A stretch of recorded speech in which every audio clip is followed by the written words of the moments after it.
जय गुरुदेव। प्रश्न: मन ही इस दृश्य जगत का सृजन और विस्तार करता है, अतः कृपा करके मुझे मन का स्वरूप बताइए। उत्तर: जैसे शून्य तथा जड़ आकाश का नाम मात्र के अतिरिक्त और कोई स्वरूप नहीं है, वैसे ही शून्य जड़ इस संकल्पात्मक मन का भी नाम के सिवाय और कोई रूप नहीं है। जो संकल्प है वही मन है, जो मन है वही संकल्प है। संकल्प मात्र ही मन है। इन दोनों को कभी पृथक नहीं किया जा सकता। समष्टि मन ही ब्रह्मा कहा जाता है। अविद्या, संसार, चित्त, मन, बंधन, मल और तम आदि नामों को विचारक विद्वानों ने दृश्य के ही पर्यायवाची नाम माना है। जैसे प्रकाश में आलोक, वायु में स्पंदन, जल का द्रवत्व स्वभाव है, वैसे ही दृष्टा में दृश्य स्वाभाविक है। दृष्टा से दृश्य की पृथक कोई सत्ता न होने से जो दृष्टा में बलात् दृष्टापने या दृश्य का अभाव होना अथवा असत दृश्य के बाधित होने से सन्मात्र का अपने चिन्मय स्वरूप में अवशिष्ट रह जाना ही दृष्टा आत्मा का केवली भाव या कैवल्य है।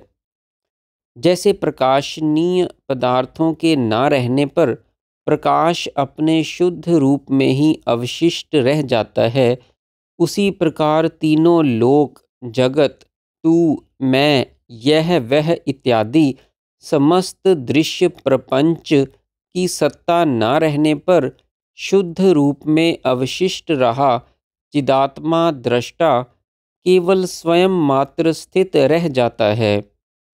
यही कैवल्य या मोक्ष है। इसी की प्राप्ति से सभी कष्ट मिट जाते हैं। प्रश्न: यदि यह दृश्य सत्य है तो इसकी कभी शांति या निवृत्ति हो ही नहीं सकती, क्योंकि सत्य का अभाव तो कभी संभव ही नहीं है।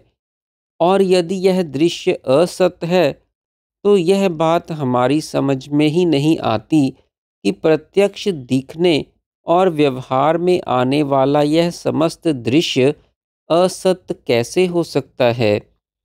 ऐसी दशा में मन से जन्म आदि भ्रमों और दुखों की परंपरा की जनक यह दृश्य रूपिणी भयंकर विसूचिका कैसे शांत होगी। उत्तर: जिस वस्तु की सत्ता है उसका कभी विनाश या अभाव नहीं होता। यह जो कुछ आकाश, अहंकार, पंचभूत के रूप में दिखाई पड़ता है, यह सब दृश्य व्यवहार दशा अज्ञान स्वरूप विस्मृति में ही जगत है, परंतु परमार्थ दशा अर्थात ज्ञान और स्वरूप बोध में एकमात्र पर ब्रह्म परमात्मा ही है। इसके अतिरिक्त जगत शब्द का कोई दूसरा वास्तविक अर्थ है ही नहीं। हमारे सामने यह जो कुछ दृश्य प्रपंच दिखाई देता है, यह सब का सब अजर, अमर, शांत, अद्वैत, अव्यय पर ब्रह्म ही है। उस शांत चिदाकाश में ही यह जगद आकाश स्थित है। उस ब्रह्म में स्वयं वह ब्रह्म ही इस रूप में प्रतिष्ठित है। उस शांत चिदाकाश में ही यह जगदाकाश स्थित है। दृश्य, दृष्टा, दर्शन, शून्य, जड़ और चित्त परा प्रकृति भी सत्य नहीं है। केवल ब्रह्म ही सद्रूप है जो सर्वत्र व्याप्त है। सृष्टि के आदि में ही जगत उत्पन्न नहीं हुआ था, इसलिए इसका अस्तित्व सर्वथा नहीं है। स्वयं जगत सृष्टा ब्रह्मा भी कभी उत्पन्न नहीं हुए। वे केवल ब्रह्म में संकल्प या कल्पना मात्र हैं। मन भी उन्हीं कल्पित ब्रह्मा जी की व्यष्टि रूप अंश है, जो सृष्टि के आदि में पैदा नहीं हुए।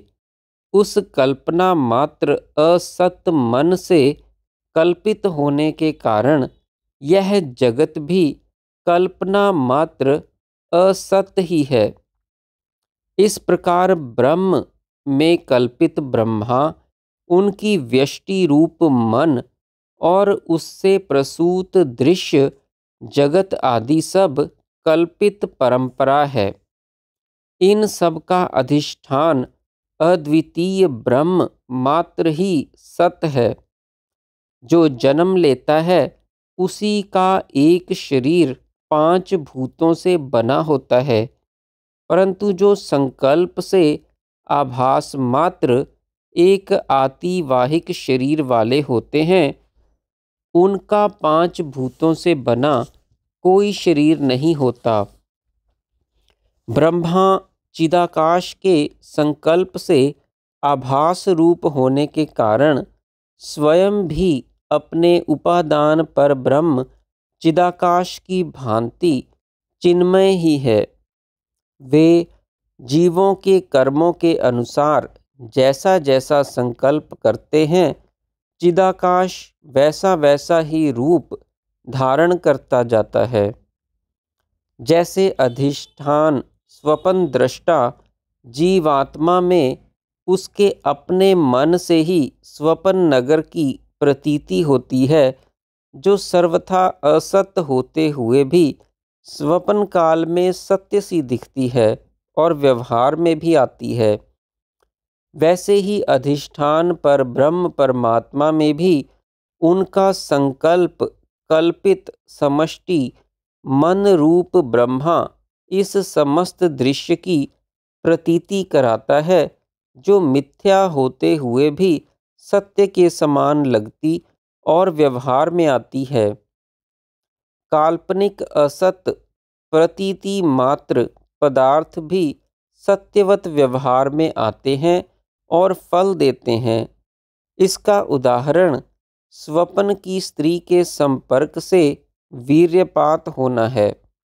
अतः यद्यपि मन स्वतः असत रूप है, तो भी इसमें सत्य से लगने वाले दृश्य जगत की रचना, इसका विस्तार और विलय करने की शक्ति सत्य स्वरूप अधिष्ठान ब्रह्म के कारण है। इसके द्वारा रचा गया काल्पनिक जगत लगातार दीर्घ काल तक परिचय और व्यवहार में आने के अभ्यासवश ही सुदृढ़ सा लगता है। जैसे जागने पर सारा स्वपन जगत अपने अधिष्ठान स्वपन दृष्टा चित्त स्वरूप जीवात्मा में विलीन हो जाता है, वैसे ही प्रलय काल में यह अखिल दृश्य प्रपंच अपने अधिष्ठान चिदाकाश रूप पर ब्रह्म परमात्मा में ही विलीन हो जाता है, और तब एकमात्र वह अद्वैत ही अवशिष्ट रह जाता है, जो स्वयं प्रकाश, अजन्मा, सर्वशक्तिमान, सर्वस्वरूप, सर्वात्मा, सर्वव्यापी है और जिस तक ज्ञान इंद्रियों की पहुँच नहीं है, जिसे जीवन मुक्त ज्ञानी ही जानते हैं, जिसे सांख्य दर्शन वाले पुरुष, वेदांतवादी ब्रह्म, विज्ञानवादी शुद्ध विज्ञान, शून्यवादी शून्य, अणुवादी अणु और शैववादी परम शिव तथा शाक्त आदि शक्ति आदि विविध अनेकों नामों से जानते हैं, वही सगुणवादियों के शिव, विष्णु, ब्रह्मा आदि देव और दुर्गा आदि देवियां हैं। उनसे परे या रहित और कहीं भी कुछ भी नहीं है।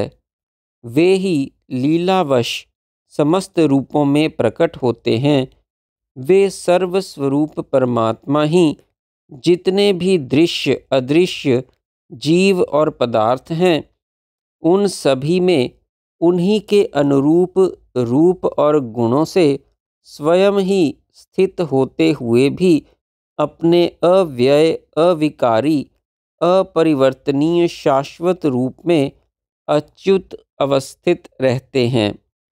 वे सब में हैं पर स्वयं सबसे रहित केवल हैं। उन्हीं की प्राप्ति से जन्म मरण भ्रांति आदि सभी कष्ट सर्वथा मिट जाते हैं। जय गुरुदेव।